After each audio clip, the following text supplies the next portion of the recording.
വിദ്യാഭ്യാസം, അതുപോലെ തന്നെ തൊഴിൽ, വിവാഹം, ഇതുമായി ബന്ധപ്പെട്ട് നമ്മൾ ഒരു കാര്യം എന്ത് ചെയ്യുന്നില്ല, ചർച്ച ചെയ്യുന്നു. എഡ്യൂക്കേറ്റഡ് പ്രൊഫഷണൽസ് ആർ സിന്നേഴ്സ് എന്ന രീതിയിലാണ് നമ്മുടെ ഒരു സമീപനം. വിദ്യാഭ്യാസം ചെയ്യുന്നത് തന്നെ പാപമാണ്. അറിവ് ചേർപ്പിക്കുന്നു നമ്മൾ പറയുന്നത്, അറിവ് ചേർപ്പിക്കുന്നത് കൊണ്ടാണ് നിങ്ങൾ ഇങ്ങനെയൊക്കെ സംസാരിക്കുന്നത്. നമ്മുടെ ഈ ടോക്ക് പോലും ആളുകൾ ഇങ്ങനെയാണ് അതിനെ കാണുന്നത്.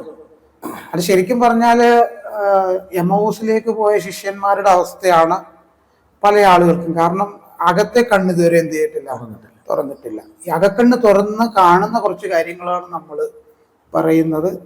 അപ്പൊ നമുക്ക് സമയം ഉണ്ടായിട്ടൊന്നും അല്ല, നമ്മൾ ഈ തിരക്കിനിടയിൽ ഇത്തിരി സമയം മാറ്റി വെച്ച് നമ്മുടെ സമൂഹത്തിന്റെ ഒരു വളർച്ചയ്ക്ക് വേണ്ടി എന്തെങ്കിലും ചെയ്യണം എന്ന് വെച്ചുകൊണ്ട് തന്നെയാണ് ഞങ്ങൾ ഈ വീഡിയോ ഒക്കെ ചെയ്യുന്നത്.